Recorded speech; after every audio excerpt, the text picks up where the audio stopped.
And welcome to another great episode of Framing New Heights. My name is Michael Hicks. I am the host with the most.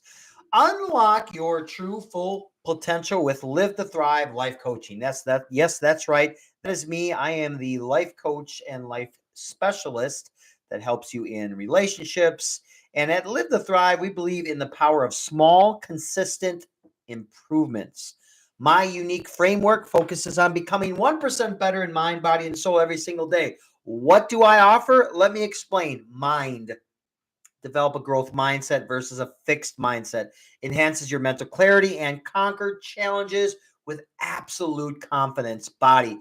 3 published ebooks sent to your email, as well as workouts sent to your email. Embrace a healthy lifestyle, boost the energy levels that you want, and achieve your fitness goals. Soul, which I like to say purpose. Discover your true purpose. Cultivate inner peace and live a more fulfilling, balanced life. As a dedicated life coach of nearly 25 years, I will guide you on your journey to personal excellence, whether it be in your career, whether that be in a different direction in your relationship, helping you overcoming obstacles and reaching for those new heights. Together, we'll create a customized plan tailored to your unique needs and aspirations. So join Live to Thrive today and start living your best purposeful life. You can schedule a free consultation by simply going to www.liv2thrive.com, and you can apply there. Unlock better sleep and pain relief with CBD oil. And guess what? It's Amish tested. Struggling with sleepless nights and consistent aches and pains? This premium CBD oil is tested and trusted by the Amish community, and it's your solution for natural relief and restful nights. And right now, for special Framing New Heights listeners, for a limited time, it's really been for a long time, receiving 50% off at checkout with promo code New Heights, and that's all cap locks. And why do you want to choose CBD oil? Great question. It's Amish tested, proven quality and effectiveness, better sleep. Say goodbye to restless nights and hello to peaceful slumber. And most importantly, pain relief, right? Soothe those aches and pains and do it naturally and effectively. And if you miss out, now's the chance. Go to envitamins.com, use promo code New Heights at checkout, and claim your 50% off discount.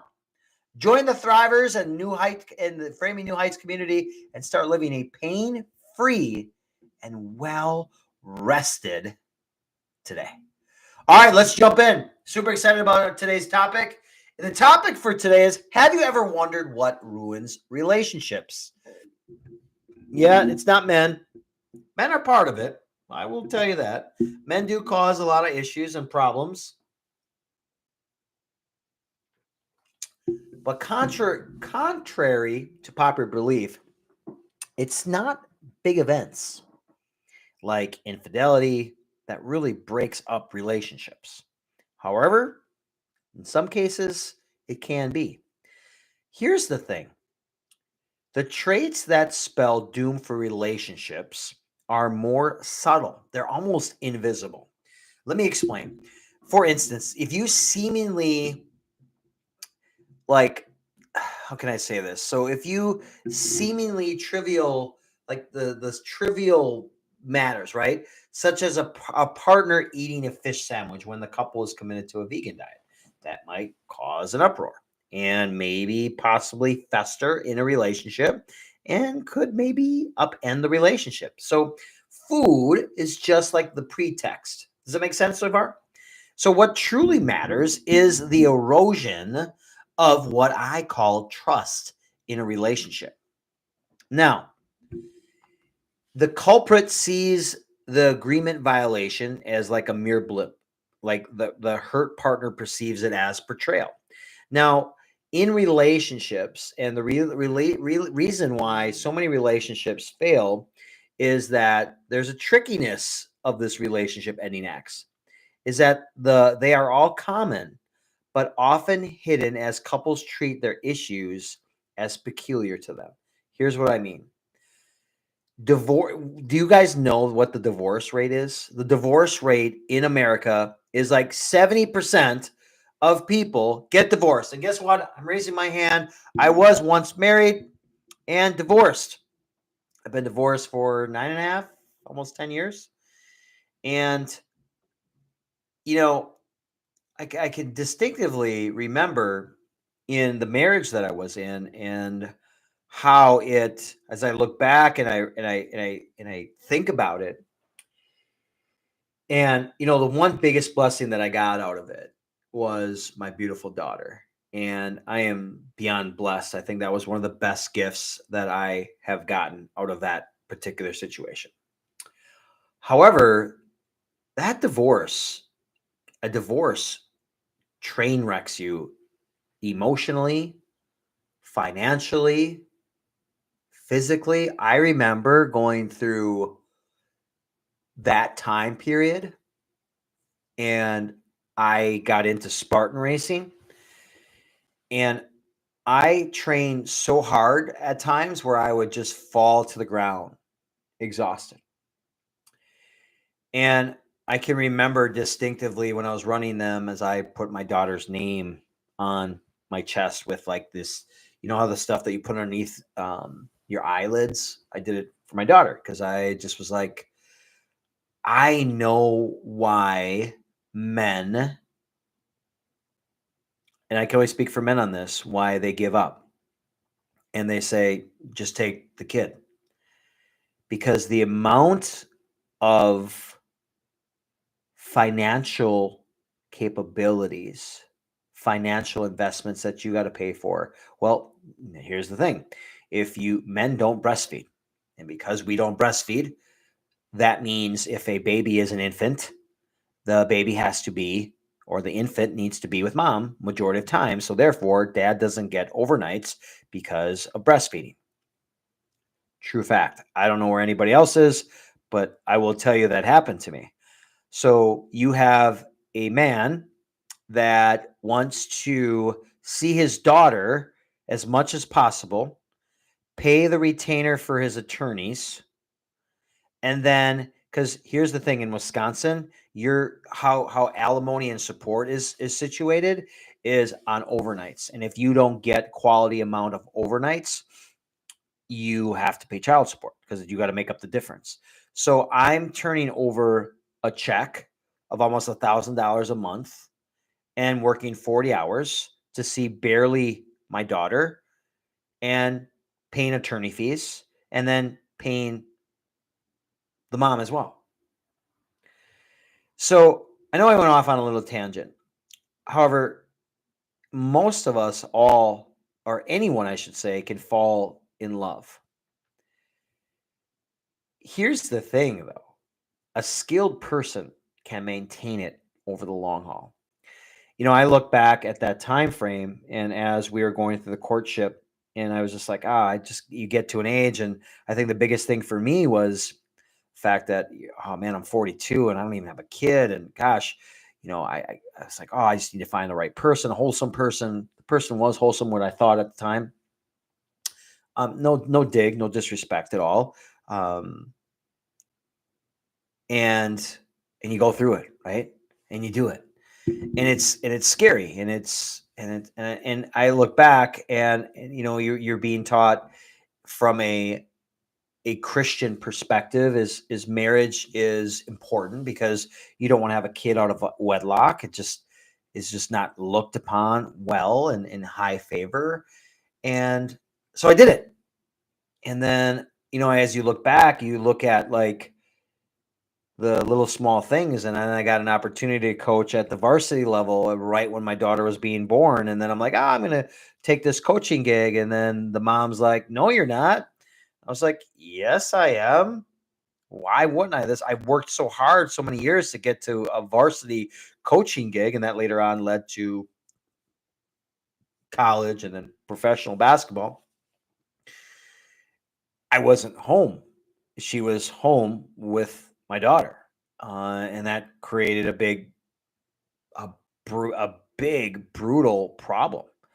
And I get it. I really understand. And, you know, if you want to really uncover the hidden relationship threats and master skills that can produce healthy bonds, today is the podcast for you.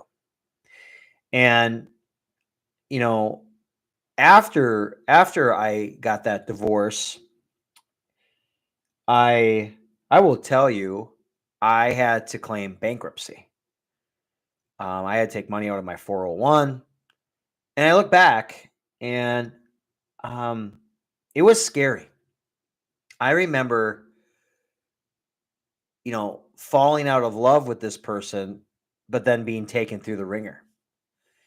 And what's so scary is learning that someone can be that you thought that you could marry and trust and do like the trust fall and really be vulnerable with, just is like an enemy, right? And just ruthless and holds you in contempt for having serving waffles with your girlfriend at the time. Her name was, for lack of a better word, I'll just call her Stacy, because that's really not her name, but I don't want to give anybody's name out, just to protect them. And so one day I was making, as I was dating, and Nola must have been like 6, 7 months at the time, and I had her over. But in the divorce degree, it stated that I was not able to have another person over. And Stacy was over at the time. It was 4th of July. I made 4th of July waffles, posted them on my Facebook. Well, the person that I divorced decides to capture that particular post and drive by my driveway and take a picture of Stacy's uh, license tag. And I then get a letter in the mail saying I'm held in contempt. So I basically had to pay $3,000 fine and then another $3,000 for the her court my the person that I was married to, the court costs. So did I see threats in that relationship? I did. I didn't have the tools, and I didn't have a coach, and I didn't have someone that knew better. And a lot of us are living worlds and a life that is empty and hurts, and it's no fun. And so I get in this relationship with Kristen. Fast forward, we break up, and that's a whole new different story. But we break up, and to this day, and we've been broken up with Stacy.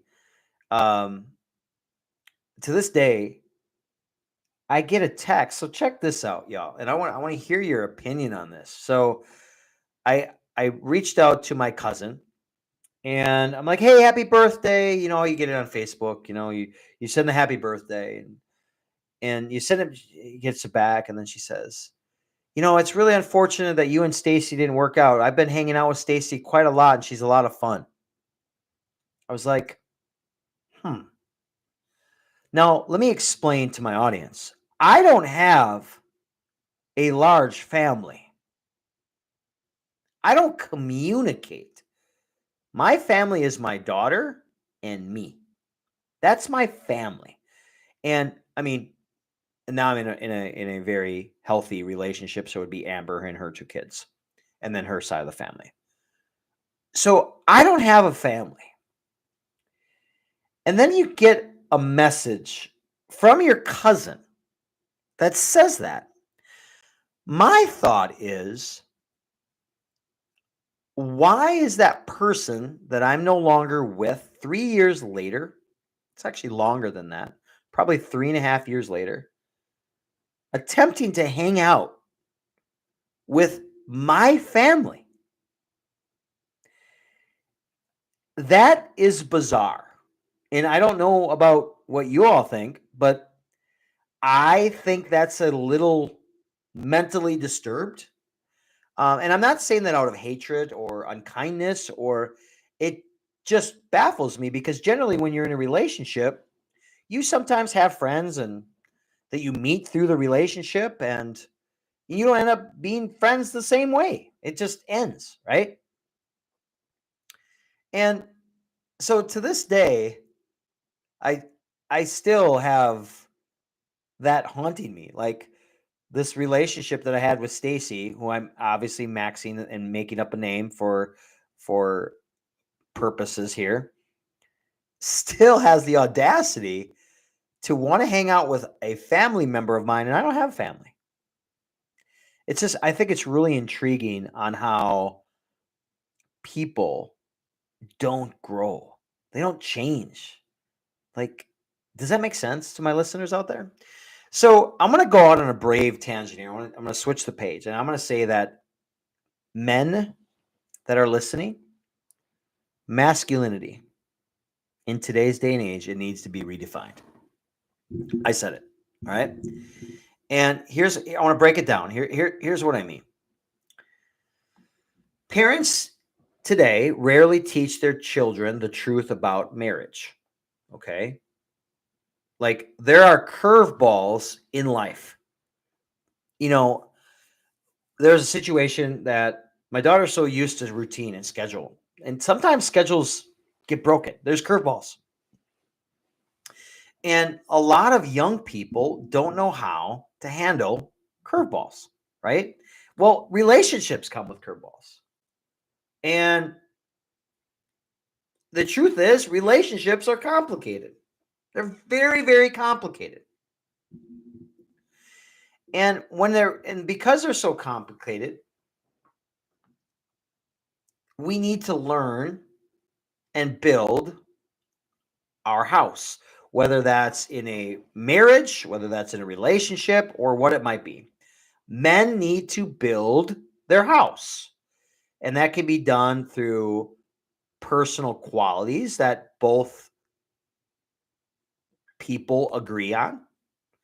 And I think not only that, I think the first step is just acknowledging that relationships require a lot of attention and a lot of effort, right? Now everybody's like, you're just giving the surface stuff, and it sounds familiar, right? However, not it's this is not for everyone. Because here's a crazy statistic. Did you know that 70% of cases is by women in divorces? Did you know that? And the breakup news often shocks their spouse who believes that they did everything correctly. I was just having this conversation with a good friend of mine. We just rekindled our relationship over a long period of time, and he was just baffled. And he looked back and he realized that he's working too much. And one of the most common causes of divorce or relationship issues is unawareness. And unawareness that can be affiliated with masculinity. And here, let me kind of explain this. It presupposes several rules that ensure acceptance in the male community. And some of these principles, more or less harmless, like what color to wear or what hobby should I do. Yet others are more substantial, such as priorities. All right, stick with me here. So, for the stereotypical masculinity image, being a breadwinner is more important than the quality of a relationship. Well, I make money. The relationship sucks, right? There's some problems in the relationship. There's no communication. They don't get to do anything. And in some communities and societies, men are still told that their identity or value depends on their status. And that's how success becomes a life's purpose. While other issues like emotions and relationships are just kind of perceived as what I call women stuff or girl stuff, right? And therefore, what happens is the family receives little attention and is taken for granted. How many of you know people that I mean, you might even be the dad that dad worked. That's all he did. I never seen my dad. If I did, he was on the couch with a beer in his hand, right? And here's on the other hand, when we realize the importance of our emotions and bonds and we can really find ourselves. Not at the dead end of that relationship, though. You need to find it sooner. And when we can discuss topics of men and men, here's the thing: it's okay to be sensitive. Or we have this demeanor, this culture is we need to be stronger. Men don't cry, boys don't cry. Think about that for a minute, because we're taught in a society that it's a weakness to do any of those. Here's the other thing: self-reflection, self-awareness. It's much more difficult to understand other people, including your significant other. Here's a bold statement. A great way to see your happiness is great influences how good your relationship is.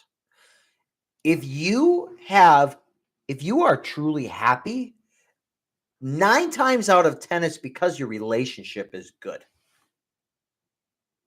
If you're struggling, your relationship is not good. And and here's the thing. Men don't let societal world expectations dictate your life. Being in my Live to Thrive brand here and helping individuals as well as relationships, I found that people and relationships, due to irreconcilable differences, the real cause is often the invalidation of what I call triple threat. And this concept means that spouses depreciate their partners in 3 significant ways. Here they are: devaluing their thoughts.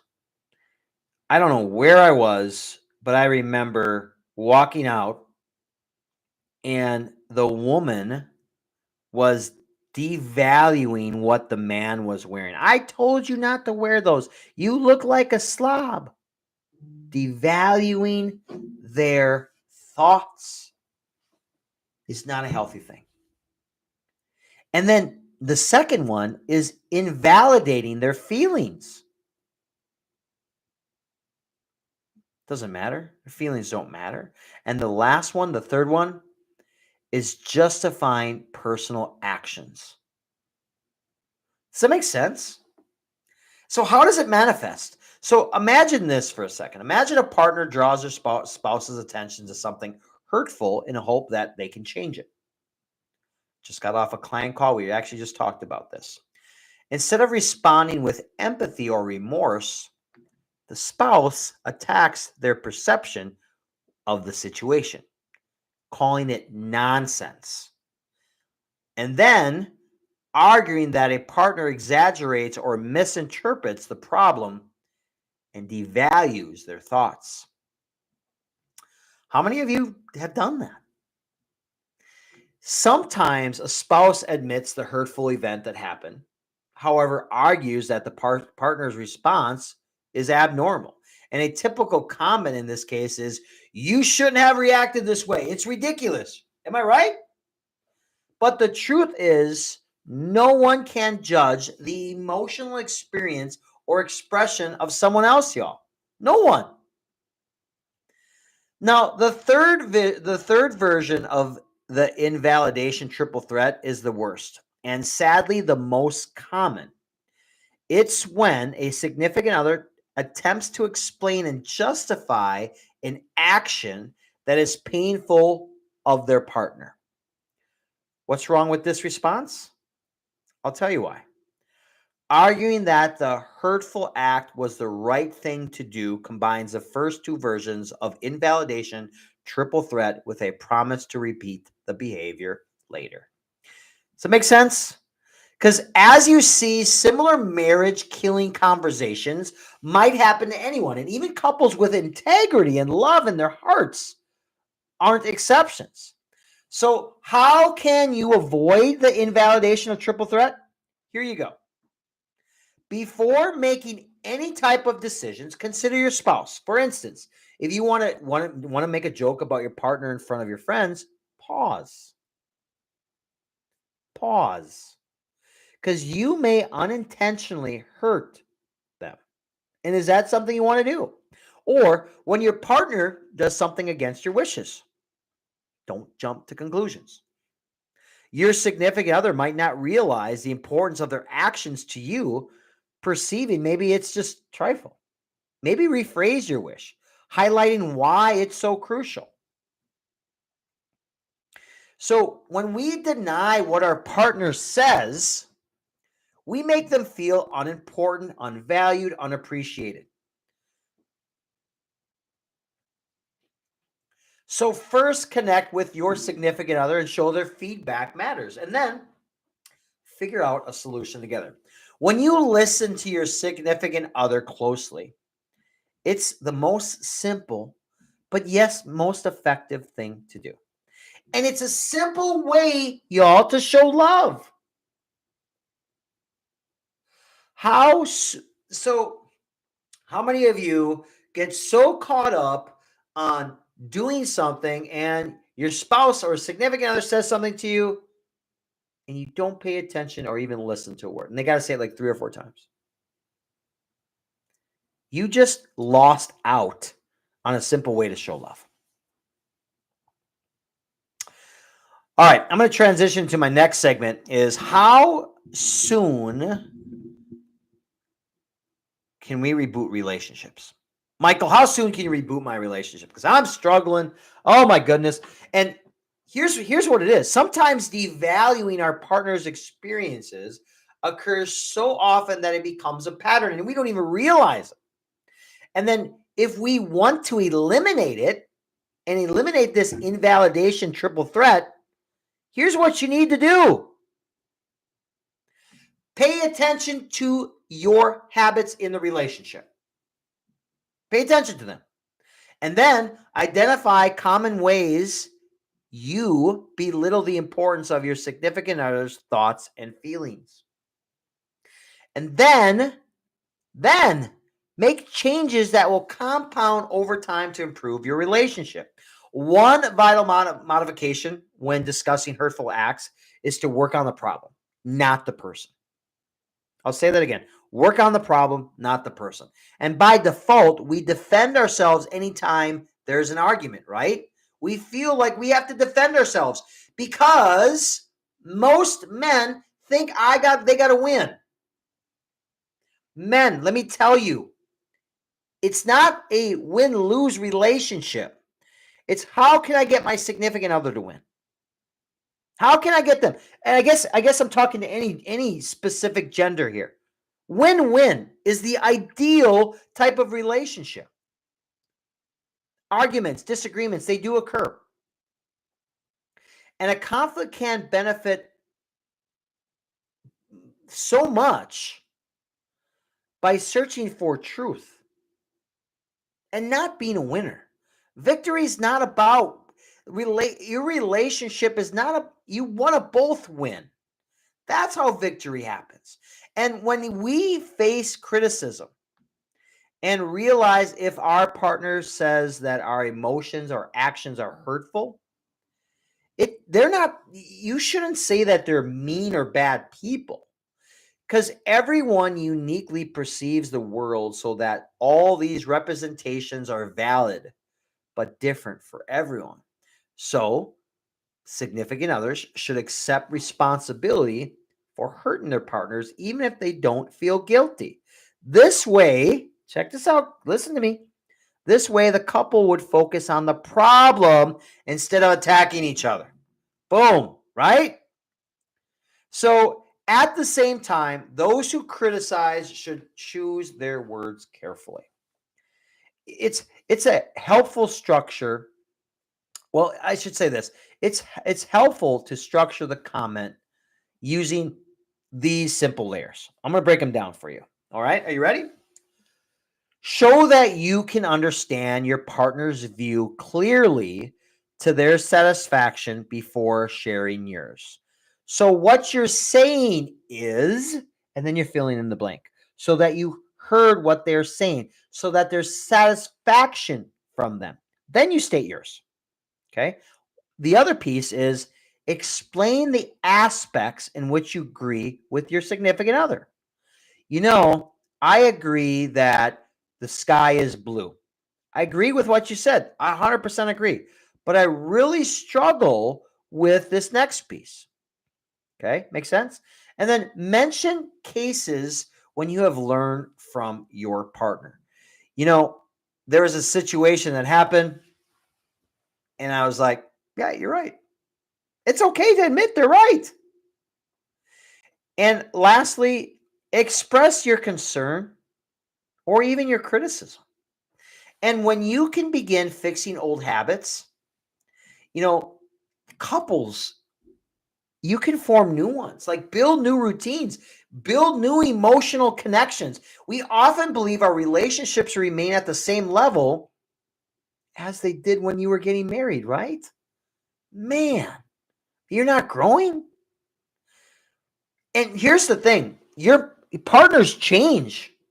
And it's up to you in your relationship to decide whether you're going to move toward each other or apart from each other. And one of the best ways to reduce this distance is to establish rituals.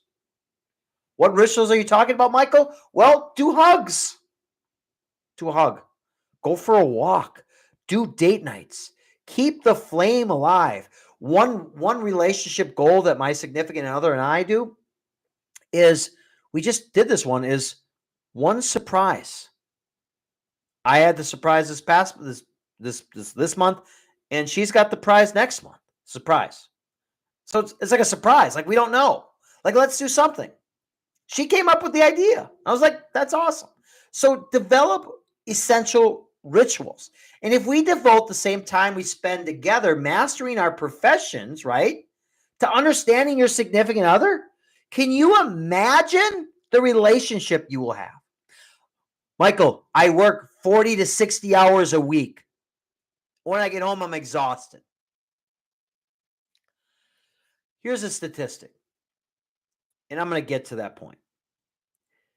According to scientific findings, hugging your partner for at least 6 seconds releases the happy hormone. Kissing is the same thing. I know relationships take work. And my question then, if you're that exhausted, what are you doing to not be exhausted? Now, I get it. There are some days where, man, you got to get up super early. You took care of yourself first, and then you hit the day with clients and people and everything else. Then you got to come home. But I'm going to tell you, if you don't spend those small moments and those small times connecting, your relationship is not going to keep going strong. And also pay attention to your partner's needs, because that really lays the foundation for a growing relationship. And then you don't have to reinvent the wheel.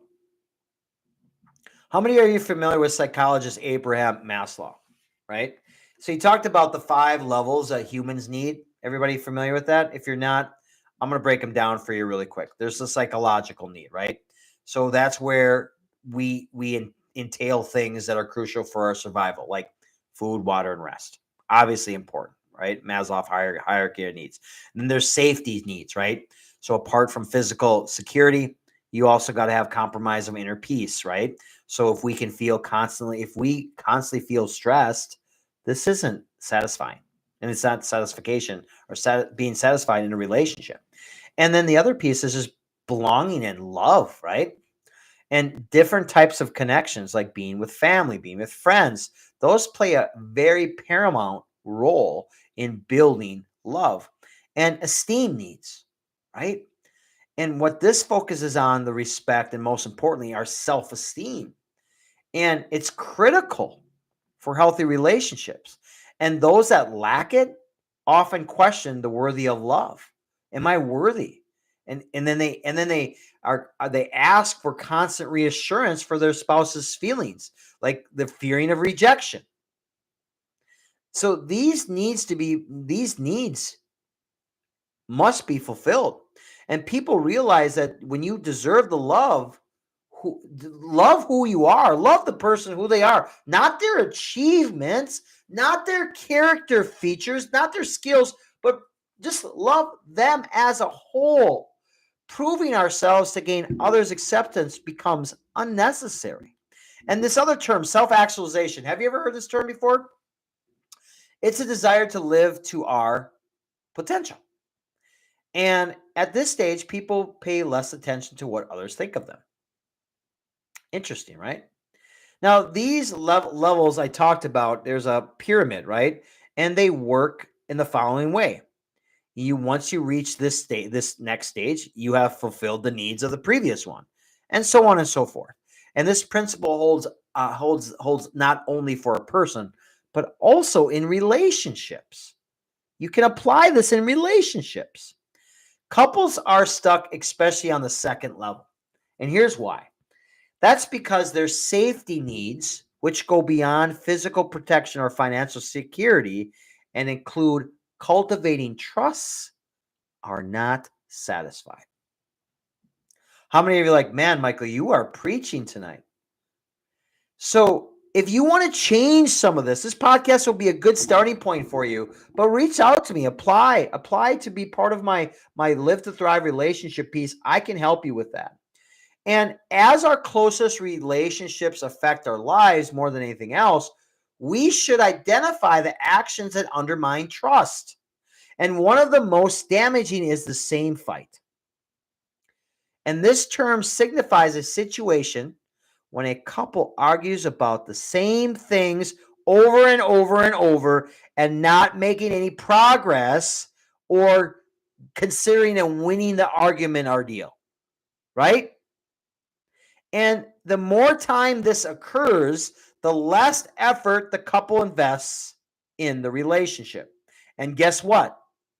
The relationship fails. You give up. I can remember distinctively as I talk about this point, as I was in a relationship with Stacy, and over time she drank a lot of alcohol. She kept putting on weight. She didn't work out. She probably put on like 50, 60, 70 pounds. And it got to a point where I would ask. I even talked to my life coach and my therapist about this. It's like I'm seeing this and I'm not physically attracted anymore. And the person, the coach was like, well, ask her to go with you. Oh, I don't want to go. So relationships end up failing, especially if you're not following what I just said, right? Like, think about that for a moment. Like, it can be if you're not in harmony together, if you're not empathizing with one another. And let me transition into this. We should always be curious in our relationship. Here's what I mean. When we ignore a partner's needs and requests, it undermines trust. And the only thing that can strengthen it is genuine care, right? And the most important signs of love rest on understanding aspirations. And that's more difficult than it seems. You know, when people spend a lot of time together, they often believe they know each other from A to Z, right? Oh, I know anybody. I know everything about you. Generally, that's the wrong conclusion. Each person is so unique in their universe that they can explore different lives, their whole life. And the only roadblock that prevents us from doing this is our simple beliefs. And thinking we know our partner like ourselves, making a bold statement here. We risk making incorrect assumptions about them. And then as a result, we focus on aspects we believe are significant characters and are significant characteristics from our significant other, and then we neglect the others. And this solution is to constantly challenge our assumptions and approach our relationships anew. And that's why maintaining curiosity is a game-changing skill. especially in relationships. And the way to fuel and demonstrate interest with your significant other is ask them the right questions. We Amber and I do this very often. We ask these deep probing questions where sometimes you got to be really vulnerable. And I want to say this, remember that dates with your partner should never stop after marriage. They should become more profound. I have a few clients of mine that I push them to go on at least 2 date nights a month. And it's super hard for them because they're a family, they don't have any babysitters. But when we can preference date nights, fears, dreams, and childhood stories are just like a few topics I just discussed. We truly listen to answers and ask for clarification or more details, and that just strengthens the bond. And another good technique is to rephrase what our spouses say to determine whether we have correctly articulated their point of view. After all, until they affirm the accuracy of that particular description, we won't know what they think and how they feel. So remember that. And men, if you cannot be vulnerable, you can never share your authentic self with your significant other. I'm going to tell you that right now. You will never be your authentic self. And another critical point for genuine understanding involves showing your true colors. Okay. It takes courage, men, to step into the light with all of our imperfections. I've had someone say to me, I've never cried in front of my significant other. That is you not being authentic to her. It's scary. And when we hide the truth, and when hiding the truth out of fear or of judgment, what it does, it weakens trust in the relationship. It does. And that's why relationships and marriages drop and they lose themselves. And to help our partners be more vulnerable with one another, you really need to refine, and I talk about this in so many of my reels, emotional intelligence.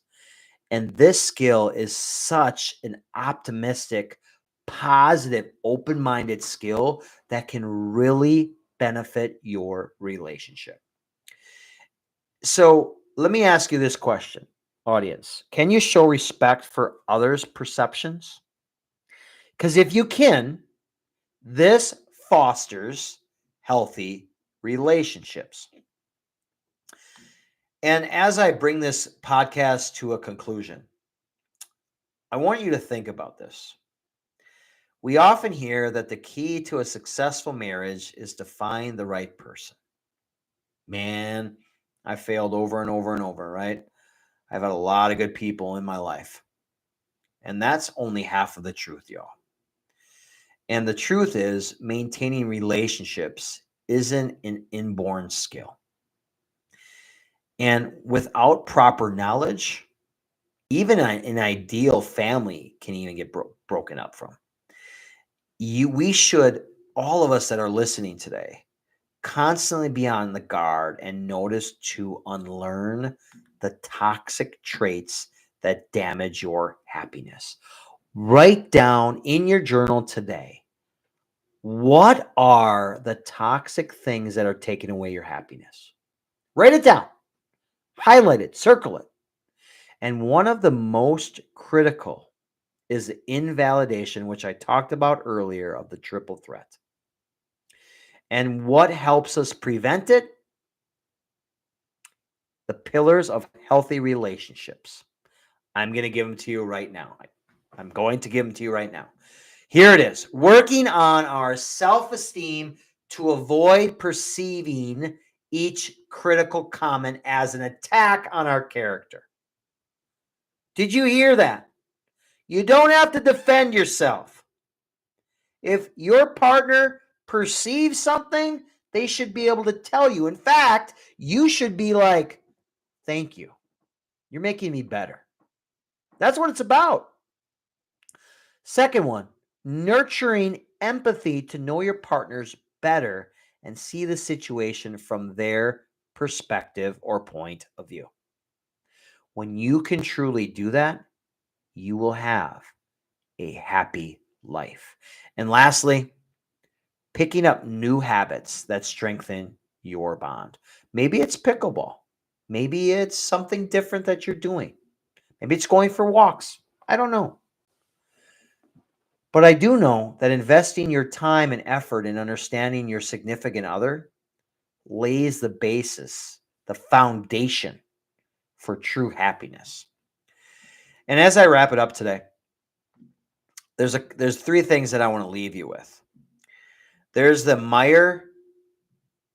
Listeners, have you ever heard of taking the Myers-Briggs type indicator test?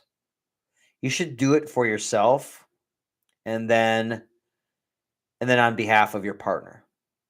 Okay, you see what I'm saying? So do yours and then do it again, but think of your partner.